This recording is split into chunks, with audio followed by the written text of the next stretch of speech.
Hello दोस्तों, नमस्कार। उम्मीद है आप सभी बहुत ही अच्छे होंगे। तो आज की इस वीडियो में हम लोग यूजीसी नेट फर्स्ट पेपर में एग्ज़ाम 2024 यानी जून में जो आपका एग्ज़ाम होने वाला है उसके पॉइंट ऑफ व्यू से 501 प्लस क्वेश्चन की एक सीरीज यहाँ पर स्टार्ट कर रहे हैं, जिसमें डे बाय डे आपको कुछ इंपॉर्टेंट क्वेश्चन कवर कराए जाएंगे विद डिटेल्स के साथ। और एग्ज़ाम से पहले पहले ही आपको ये 501 क्वेश्चन प्रोवाइड कर दिए जाएंगे। तो उम्मीद करता हूँ कि आपको ये सीरीज़ पसंद आए और डे बाय डे आप पढ़ाई के साथ इन सारे प्रश्नों को भी सॉल्व कर पाएँ। इसमें सारे क्वेश्चन या मैक्सिमम क्वेश्चन आपको प्रीवियस ईयर इन 2022 के आसपास या उससे पहले तक जो क्वेश्चन 2017 या 2022 के अंदर जो क्वेश्चन पूछे गए हैं उनको हम यहाँ पर कवर करने वाले हैं। जो मुझे पूरी तरीके से यकीन है कि आगामी जो आपकी परीक्षा जून में होने वाली है उसके दृष्टिकोण से काफ़ी ज़्यादा महत्वपूर्ण हो।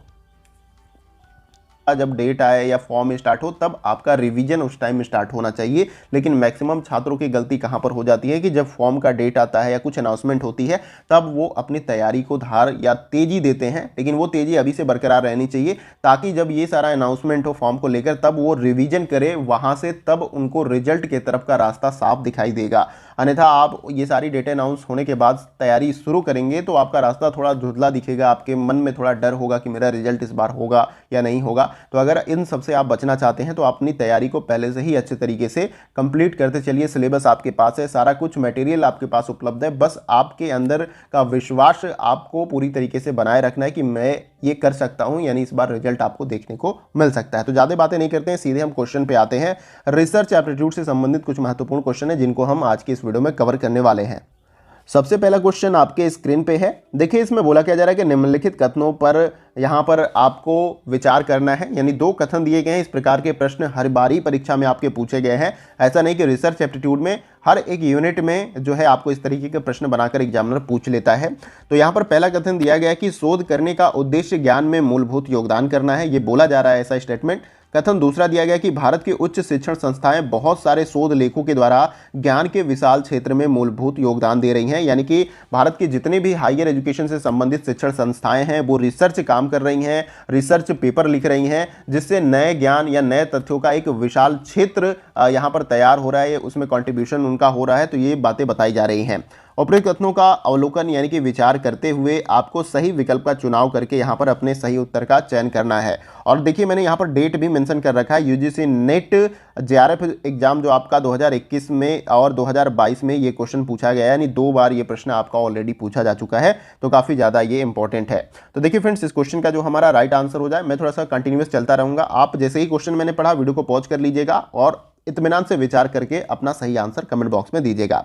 तो यहाँ पर इस क्वेश्चन का जो हमारा राइट आंसर हो जाएगा वो है आपका ऑप्शन नंबर बी। कथन पहला और कथन दूसरा दोनों यहाँ पर आपका गलत पूरी तरीके से हो जाएगा, ये याद रखना है। अब थोड़ा सा समझ लेते हैं कि कैसे आपका स्टेटमेंट यानी कथन पहला आपका गलत हो जाएगा। देखिए इसमें बोला क्या गया कि शोध करने का उद्देश्य ज्ञान में मूलभूत योगदान करना है। थोड़ा बहुत ये स्टेटमेंट कहीं ठीक है, लेकिन पूरी तरीके से अगर आप इसे वेरीफाई करोगे, अच्छे तरीके से समझोगे तो ये आपका गलत हो जाएगा स्टेटमेंट। यानी कि शोध करने का उद्देश्य मूलभूत ज्ञान में वृद्धि करना तो है, लेकिन इसके साथ साथ समाज को समय के साथ आगे बढ़ाने का काम भी आपका होता है। यानी रिसर्च के द्वारा नए नए इनोवेशन होते हैं, नई नई चीज़ों की डिस्कवरी होती है और उससे आपकी सोसाइटी या आपका समाज जो है आगे की तरफ मूव करता है, यानी फ्यूचरिस्टिक जो चीज़ें हैं उनके तरफ वो आगे बढ़ने की कोशिश करता है तथा समाज में अपना योगदान देता है। यानी कि शोध जो है इस काम में योगदान देता है, नए इनोवेशन करता है, अपनी समाज को आगे बढ़ाने का काम करता है और नई नई चीज़ों का यहाँ पर आविष्कार देखने को मिल जाता है। तो ये डायरेक्टली आपका सही नहीं यहाँ पर बन रहा है, इसलिए ये आपका गलत है। फिर कथन दूसरे में क्या बोला गया है यहाँ पर कि यहाँ पर भारत की उच्च शिक्षण संस्थाएं बहुत सारे शोध लेखों के द्वारा ज्ञान के विशाल क्षेत्र में मूलभूत योगदान दे रही हैं। देखिए इसमें ज्ञान के संदर्भ में कोई गड़बड़ी नहीं है, लेकिन भारत की उच्च शिक्षण संस्थाएं ही केवल नहीं, बहुत सारी ऐसे इंडिविजुअल ऑर्गेनाइजेशन है जो रिसर्च का काम करती हैं, उनके द्वारा भी बहुत सारे ऐसे विषयों पर रिसर्च किया जाता है और ज्ञान का आपका विशाल क्षेत्र है उसमें उनके द्वारा भी योगदान दिया जाता है। याद रखना है आपको कि भारत में भी कई उच्च शिक्षण संस्थाएं ही नहीं बल्कि अन्य संस्थाएं भी बहुत सारे शोध लेखों के द्वारा ज्ञान के विशाल क्षेत्र में अपना योगदान दे रही हैं तथा भारत को एक विकसित देश बनाने की तरफ अग्रसर कर रही हैं। तो यहाँ पर बस भारत की उच्च शिक्षण संस्थाएं दे दिया, इसलिए आपका गलत हो गया है। तो यहाँ पर ऑप्शन बी कैसे राइट आंसर हुआ है, उम्मीद करता हूँ आपको क्लियर हो गया होगा। कोई डाउट होगा तो कमेंट बॉक्स में बताइएगा। आइए अगला क्वेश्चन देखते हैं। अगला क्वेश्चन है क्वेश्चन नंबर 2 और यहाँ पर भी नीचे दो आपको अभिकथन और कारण जैसा सिचुएशन दिया गया है। इस तरीके के प्रश्न परीक्षा में आते हैं और उपयुक्त कथनों का अवलोकन करने के बाद यहाँ पर आपको राइट आंसर अपना बताना है। और ये भी क्वेश्चन जून 2021 और यहाँ पर मतलब अलग अलग शिफ्टों में ये क्वेश्चन आपको देखने को मिला है। तो सबसे पहले अभिकथन को हम देख लेते हैं। अभिकथन ए में दिया गया कि शोध के महत्वपूर्ण लक्ष्यों में एक सिद्धांत का विकास करना है। क्या रिसर्च आप इसलिए करते हैं या रिसर्च का एकमात्र ये लक्ष्य होता है कि आप एक सिद्धांत का डेवलपमेंट या उसका विकास करें? मतलब एक ऐसा नियम जिसको समझने के बाद जो है उससे संबंधित जो घटनाएं होती हैं उसको इंसान अच्छे तरीके से समझ ले। कारण दिया गया है कि शोध करने के लिए तथ्य और सिद्धांत दोनों महत्वपूर्ण हैं। तो अभिकथन और कारण को अच्छे तरीके से समझने के बाद ही आप अपना राइट आंसर यहाँ कमेंट बॉक्स में दें। समय ले लें, वीडियो को पॉज करके देन उसके बाद ही राइट आंसर बताएं। यहाँ पर इस क्वेश्चन का जो राइट आंसर हो जाएगा वो है आपका ऑप्शन नंबर डी। यहाँ पर राइट आंसर हो जाएगा। ए और आर दोनों सही है परंतु आर ए की सही व्याख्या यहाँ पर नहीं करता, यानी अभिकथन जो है ए आपका दिया गया है और कारण आर दिया गया है वो दोनों अपने जगह पे सही है, लेकिन कारण अभिकथन को एक्सप्लेन नहीं कर रहा है। कैसे वो समझते हैं। देखिए, शोध के महत्वपूर्ण लक्ष्यों में से एक सिद्धांत का विकास करना है। कई बार और जब थ्योरी वाले पार्ट को मैं पढ़ा रहा था तो वहाँ पर भी जो है मैंने कई बार आपको बताया कि शोध का काम क्या होता है कि शोध किसी एक समस्या या किसी घटना के संबंध में किया जाता है और उससे संबंधित बहुत सारे डाटा और फैक्ट को कलेक्ट किया जाता है, जस्ट वेरीफाई किया जाता है, साइंटिफिक अप्रोच अपनाया जाता है, तो जाकर एक सिद्धांत जो है आगे चलकर बनाया जाता है जिससे उस सिद्धांत या उस नियम को फॉलो करके व्यक्ति उस घटना को बहुत ही आसान तरीके से समझ सके। तो सिद्धांत विकास करना ये आपका सही है यहाँ पर अभिकथन। कारण आर में क्या बोला गया था या इस संदर्भ में दिया गया तर्क जो है शोध करने के लिए तथ्य और सिद्धांत दोनों महत्वपूर्ण है और इसके साथ ही साथ ये कारण यानी कि ये तर्क जो है आपके अभिकथन को अच्छे से एक्सप्लेन नहीं कर रहा है, यानी कि शोध करने के लिए तथ्य और सिद्धांत दोनों ही आपके महत्वपूर्ण है। बिना तथ्य के जो है आप सिद्धांतों का निर्माण नहीं यहाँ पर कर सकते। तो अभिकथन कारण दोनों सही है लेकिन कारण एक्सप्लेन नहीं कर रहा है, जिसकी वजह से आपका ऑप्शन डी यहाँ पर राइट आंसर है। आइए अगला क्वेश्चन देखते हैं। अगला क्वेश्चन हमारा है क्वेश्चन नंबर 3। देखिए, इसमें पूछा जा रहा है कि निम्नलिखित परिदृश्यों में एक तकनीक के रूप में केंद्रीय समूह विशेष रूप से उपयोगी है, उसके संदर्भ में स्टेटमेंट्स दिया गया है जिसको आपको नीचे पढ़ लेना है। देन उसके बाद से नीचे दिए गए विकल्पों में से आपको सही आंसर बताने का प्रयास करना है। तो देखिए, यहाँ पर इस क्वेश्चन का जो राइट आंसर आपका हो जाएगा वो है एक तो दूसरा यहाँ पर सही हो जाएगा, देन उसके बाद से तीसरा और यहाँ पर पांचवा राइट हो जाएगा। यानी टॉपिक अथवा मुद्दे के बारे में सामान्य भूमिका प्राप्त करना, पूर्व में प्राप्त किए गए परिमाणात्मक परिणामों की व्याख्या करना और प्रतिभागी दुनिया में प्रभावों के बारे में समझ का स्तर उत्पन्न करना। तो ये सभी एक तकनीकी रूप से केंद्रीय समूह विशेष रूप से आपका उपयोगी स्टेटमेंट्स है जो कि आपका ऑप्शन नंबर बी में यहाँ पर दिया गया है। उम्मीद कर रहा हूँ कि इसका राइट आंसर आप सभी ने कमेंट बॉक्स में बताया। आप देखिए, यहाँ पर डेट दिया गया है काफ़ी ज़्यादा, ये इंपॉर्टेंट है, यानी प्रीवियस ईयर में क्वेश्चन ऑलरेडी पूछा गया है 2 बार। तो आप अच्छे तरीके से सारे क्वेश्चन को यहाँ पर सॉल्व करते हुए चलिएगा और अपना आंसर कमेंट बॉक्स में जरूर यहाँ पर मेंशन करिएगा। आइए अगला क्वेश्चन देखते हैं। अगला क्वेश्चन हमारा है क्वेश्चन नंबर 4। देखिए, यहाँ पर एक ऐसा शब्द है जिसको आपको देखना है। ये क्वेश्चन पूछा गया है कि एथनोग्राफी का आशय क्या है, मतलब एथनोग्राफी होता क्या है। और ये नेट यूजीसी मतलब एनटीए यूजीसी नेट जेआरएफ जून 2021 में पूछा गया। फिर उसके बाद से 4/1/2022 शिफ्ट 1 में भी ये फिर क्वेश्चन आपको देखने को मिला, यानी 2 बार ये क्वेश्चन आपका परीक्षा में अभी पूछा गया है। तो देखिए, यहाँ पर इसका जो राइट आंसर आपका हो जाएगा वो है आपका ऑप्शन नंबर सी। एथनोग्राफी एक शोध विधि है जिसमें शोधकर्ता किसी विशिष्ट संस्कृति, समाज या समुदाय का वर्णन करने के लिए स्वयं लंबी अवधि तक उस सामाजिक परिवेश में रहता है।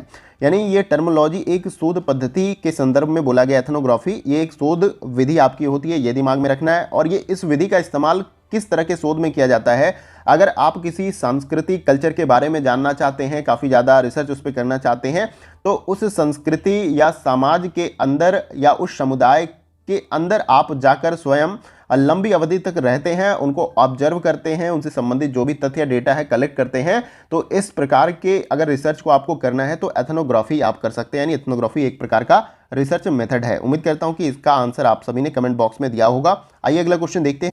अगला क्वेश्चन है क्वेश्चन नंबर 5 और ये देखिए मैचिंग वाला क्वेश्चन आ गया। 2-3 फॉर्मेट में जो क्वेश्चन आपके परीक्षाओं में बनते हैं वो 2-3 फॉर्मेट आपको इस वीडियो के अंदर देखने को मिल गया। एक तो अभिकथन कारण वाला, स्टेटमेंट्स यानी कथन कथन वाला, मैचिंग वाला क्वेश्चन। इस तरीके से आपको हर फॉर्मेट का क्वेश्चन यहाँ पर देखने को मिल रहा है। सूची 1 दिया गया है पहले कॉलम में, दूसरी तरफ सूची 2 दिया गया है। तो सूची 1 में शिक्षण से संबंधित कुछ यहाँ पर आपके संकल्पनाएं दी गई हैं, सिद्धांत, और किसके द्वारा वो दिया गया है वो सूची 2 में आपका दिया गया है, तो इसे मैच करना है। तो देखिए सबसे पहले आपका दिया गया है आधारिक सिद्धांत यहाँ पर, तो ये किसके साथ मैच हो जाएगा, तो ये यहाँ पर आपका ग्लेसर और स्ट्रोस के साथ यहाँ पर आपका मैच हो जाएगा। बी दिया गया यहाँ पर समीक्षात्मक विश्लेषण, तो ये किसके साथ मैच हो जाएगा, तो ये आपका फूको के साथ यहाँ पर मैच हो जाएगा। उसके बाद से यहाँ पर दिया गया कथ्य विश्लेषण, यानी जिसको यहाँ पर थीमेटिक एनालिसिस बोला जाता है, तो ये किसके साथ मैच होगा, तो ये ब्राउन और क्लार्क के साथ यहाँ पर मैच हो जाएगा नीचे।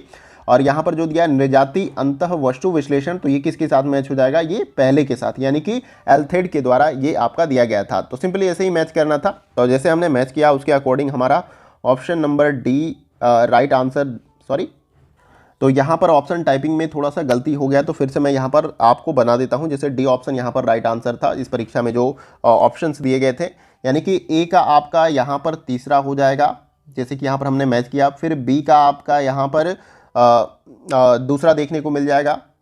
फिर उसके बाद सी का यहाँ पर आपको चौथा देखने को मिल जाएगा, और इसके साथ साथ आपका डी यहाँ पर मैं लिख देता हूँ, डी जो है आपका यहाँ पर पहला हो जाएगा। तो इस तरीके से इस क्रम में जो भी आपका बन जाता, यहाँ पर टाइपिंग में थोड़ा सा गड़बड़ हो गया ऑप्शन को बनाने में, तो इस प्रकार से ये राइट आंसर हो जाएगा। यानी जैसे हमने मैच किया उसको आपको केयर करना है, बाकी उसी के अकॉर्डिंग जो विकल्प में आपको दिखे तो उसको राइट आंसर लगा लेना है। उम्मीद करता हूँ राइट आंसर आप सभी ने बताया होगा। आइए अगला क्वेश्चन देखते हैं। सॉरी फ्रेंड्स, यहाँ पर हमने 5 क्वेश्चन ही टाइप किया था रिसर्च एप्टीट्यूड से रिलेटेड। वैसे आपकी परीक्षा में पेपर 1 से संबंधित 50 क्वेश्चन आते हैं, जिसमें से 5 क्वेश्चन आपके रिसर्च एप्टीट्यूड के यहाँ पर देखने को मिल जाते हैं। तो उसी फॉर्मेट में यहाँ पर हम क्वेश्चन करते हुए चल रहे हैं विद डिटेल्स के साथ। और जैसे कि मैंने वादा किया है आपको 501 प्लस क्वेश्चन जो है यहाँ पर मैं कवर कराऊंगा परीक्षा से पहले।